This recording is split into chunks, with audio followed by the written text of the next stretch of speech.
नमस्कार, मैं हूं आपके साथ रोहित। 22 जनवरी को अयोध्या में राम मंदिर का उद्घाटन हुआ। इस उद्घाटन से पहले सोशल मीडिया और लोगों के व्हाट्सएप पर एक गाना सबसे ज्यादा वायरल हुआ और भारत की जनता जो हिंदी पट्टी की है उसकी जुबान पर यह गाना छा गया। गाना था जो राम को लाए हैं हम उनको लाएंगे और यह गाना गाने वाले थे कन्हैया मित्तल। लेकिन अब इन्हीं कन्हैया मित्तल ने बीजेपी को बड़ा झटका दिया है। कैसे, चलिए बताते हैं इस रिपोर्ट में।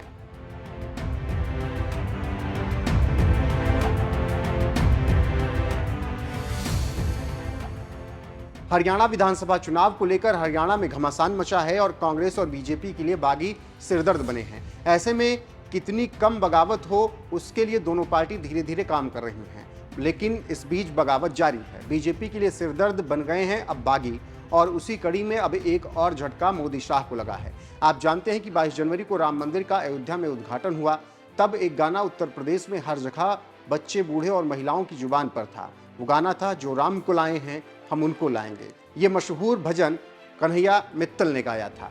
अब हरियाणा चुनाव में टिकट नहीं मिलने की वजह से नाराज मित्तल बीजेपी के साथ जाने को तैयार नहीं है।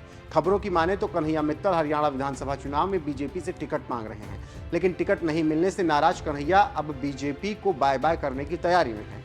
खबरों की माने तो कन्हैया मित्तल कांग्रेस में शामिल हो सकते हैं। जानकारी देते चलें कि इनका गाना यूपी चुनाव के दौरान गदर काट रहा था, लेकिन आखिरकार कन्हैया मित्तल और बीजेपी का साथ अब छूट गया। जानकारों का कहना है कि कन्हैया बीजेपी से अंबाला शहर और पंचकुला विधानसभा सीट से चुनाव लड़ना चाहते थे, लेकिन बीजेपी अपने नेताओं का टिकट काटने से इनकार कर रही है, जिसका नतीजा ये हुआ कि कन्हैया मित्तल नाराज हो गए और बीजेपी से उनका मोह भंग हो रहा है। राजनीतिक विश्लेषकों का कहना है कि कांग्रेस ने मित्तल को भरोसा दिया था कि वो उन्हें टिकट देंगे। बीजेपी ने पंचकुला से विधानसभा स्पीकर ज्ञानचंद गुप्ता को मैदान में उतारा।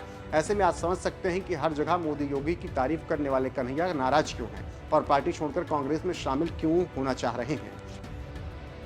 भाजपा से हमारा कोई ऐसा मतभेद या मनभेद नहीं है। कुछ लोग कह रहे हैं टिकट नहीं मिला पंचकुला से तो इसलिए कांग्रेस ज्वाइन कर रहा है, ऐसा कुछ भी नहीं है। और टिकट अगर चाहिए होती तो मैं कुछ लोगों से बात करता और ले आता, कोई बड़ी बात नहीं है टिकट मेरे लिए। लेकिन मेरा विचार जो है, मेरी मित्रता है सबसे। मैंने कभी नहीं कहा कि भाजपा को वोट दो। हमने यही कहा कि जो राम मंदिर के लिए काम करे, जो सनातन के लिए काम करे, उसका साथ दो। और उसके लिए अगर हमें कहीं पर भी बैठ के हम उस काम को कर सकते हैं। आप अपनी तपस्या सड़क पर भी कर सकते हैं तो हिमालय पर भी कर सकते हैं, पानी में भी कर सकते हैं तो अग्नि पे भी कर सकते हैं। जरूरी नहीं कि आप एक ही दल में रहकर आप अपनी तपस्या करो। और मैं तो कभी भाजपा में मूल रूप से था भी नहीं। हाँ, ऊपर से मुझे बुलाया जाता था कि आप आइए हमारे यहाँ, जो राम को लाए वो भजन गाइए। और वो भजन भी आप सुनेंगे तो उसमें कहीं भाजपा का नाम नहीं, उसमें महाराज जी हमारे गुरु हैं योगी आदित्यनाथ जी, उनके लिए हमने वो गाया। वो आज भी हैं, कल भी रहेंगे, सदैव रहेंगे। चाहे हम किसी भी दल में जाएं या ना जाएं, उससे कोई फर्क नहीं पड़ता। एक माँ के दो बेटे अलग अलग दलों में भी है तो उनकी माँ नहीं बदल जाती। ऐसे ही हमारे गुरु हैं, गुरु रहेंगे।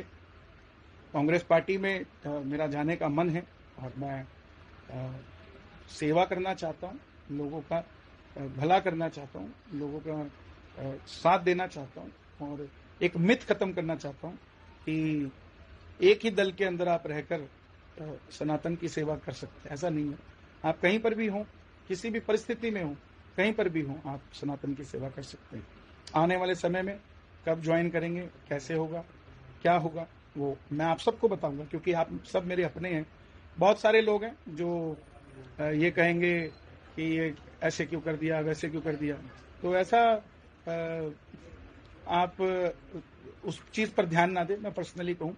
क्योंकि सबसे बड़ा मैसेज मैं यही देना चाहता हूं कि हम किसी दल के लिए काम नहीं कर रहे थे, हम सनातन के लिए काम कर रहे थे। और जब भी कर रहे थे उसी के लिए कर रहे थे और उसी के लिए करते रहेंगे और उसी के लिए करते।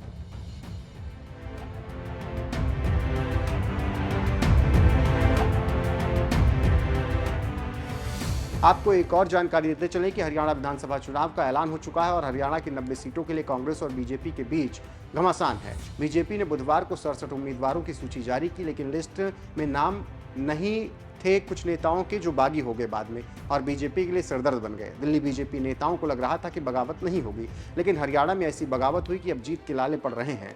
मोदी शाह काफी परेशान हैं। विश्लेषक कह रहे हैं कि मध्य प्रदेश और राजस्थान में बीजेपी में बगावत हुई थी, लेकिन हरियाणा की बगावत कुछ अलग है और ये बीजेपी के लिए हार का कारण बन सकती है।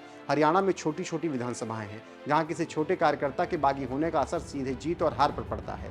इस लिहाज से देखा जाए तो बीजेपी के लिए एक बहुत बड़ा सेटबैक है। इसके साथ ही साथ 240 लोकसभा सांसद होने के बावजूद केंद्र में मोदी अल्पमत में हैं और सहयोगी नीतीश नायडू के सहयोग से वो आगे बढ़ रहे हैं। अभी तक 3 महीने में 7 बिल सहयोगियों के विरोध के बाद वापस लिया जा चुका है। ऐसे में अब बीजेपी के अंदर से मोदी के खिलाफ बगावत चल रही है। देखना होगा कि आगे क्या कुछ होता है, लेकिन सर्वे में पता चल रहा है कि हरियाणा में बीजेपी हार रही है। फिलहाल नतीजा 8 अक्टूबर को आएगा। देखना होगा कि नतीजे किसके पक्ष में आते हैं और किसके विरोध में।